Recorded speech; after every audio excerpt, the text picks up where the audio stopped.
This is what a lot of the modern mainstream media is completely missing, because they're so obsessed with these concepts of quote unquote representation and diversity, and it's become so ideological that they've missed the storytelling part and the actual character building. And I think a lot of it, and maybe this is just because it's so lopsided in terms of like cultural and political beliefs, like it's shifted so far left, that I think there's a lot of assumption on their part that people are way more bigoted than and far less tolerant than they are in reality.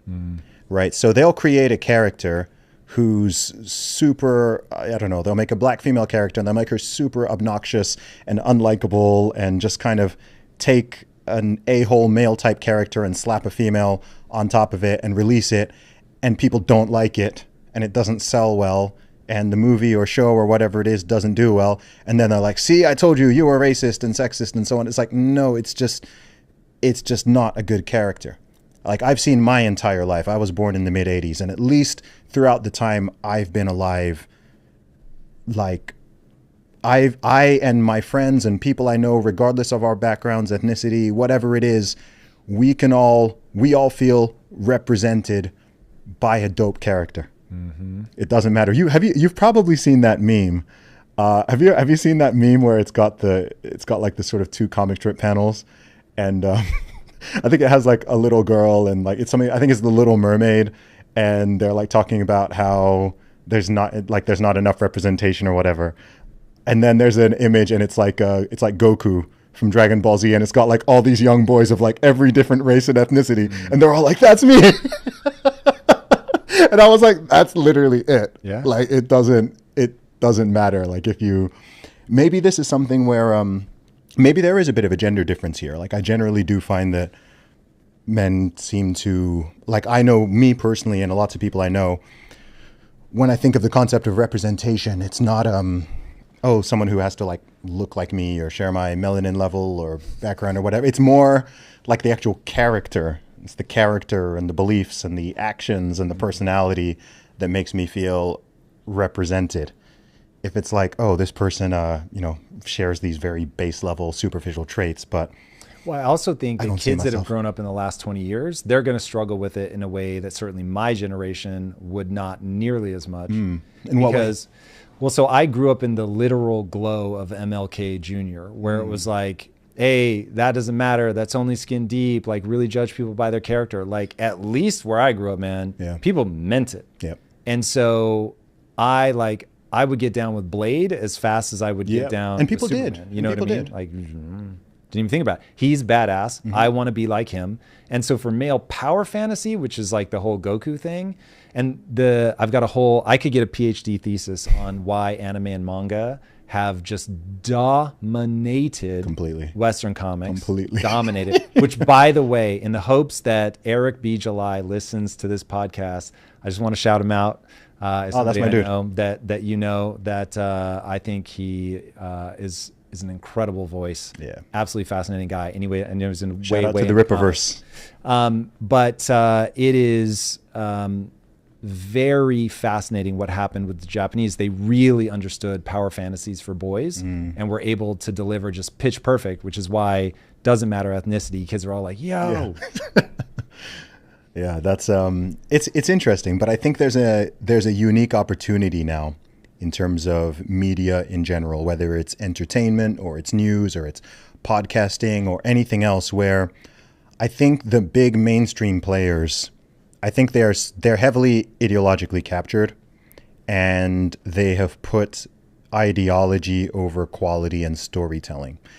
And as frustrating as that might be for a lot of long-term fans, and even for a lot of parents who are, upset by some of the things that seem, that's going into the material for young people, it's created this increasing opening for someone like yourself or whoever it may be, independent media personalities, independent media companies, to come up and be focused on the quality, not on trying to like ram a certain very specific way of thinking down people's throats, even if they're literally telling you hey, we don't like that, that's too much, and you're just, nope, you're going to take your medicine anyway.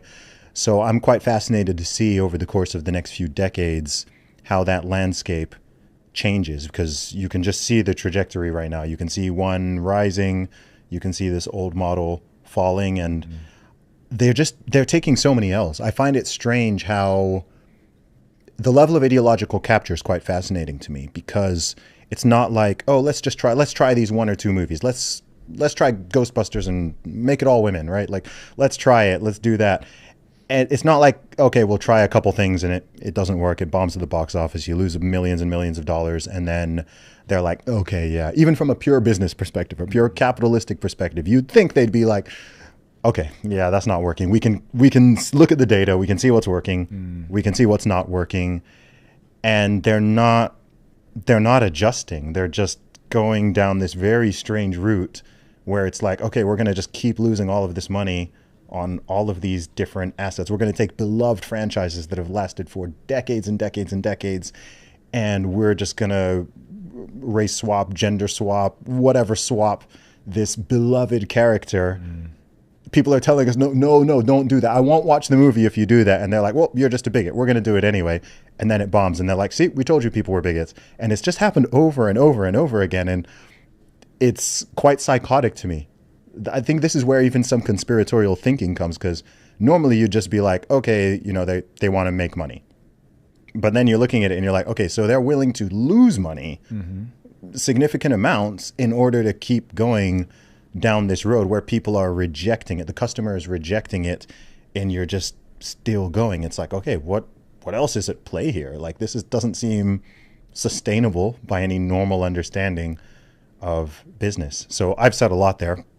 You can react to that however you... Well, so I have a really strong thesis on what's going on. So for anybody familiar with the idea of a deep state, whatever that word means to you, here's what's actually happening. Whenever you build any organization of significant size, you have to understand one immutable truth. A company is not a nameless, faceless organization. It is simply the aggregate of the individual people, their beliefs and values. And so if over 15, 20 years, you hire everybody that is, in fact, have you ever gone to a restaurant and in America, and every employee is Nigerian or Samoan or Irish, whatever. And you're just like, how did that happen? That every employee here is from the same country like that? It's because you get one in and they're like, I have a friend, I have a friend, I have a friend. We share values. And so they hire people that they like, and they hire people that are like them. And so what ends up happening in a company is people start hiring people that have their values. And so if your values are like, imagine for a second, and if you grant them that inside they're a beautiful human being, this will actually play out better. We'll get to will to power in a second, because that's a real part of this.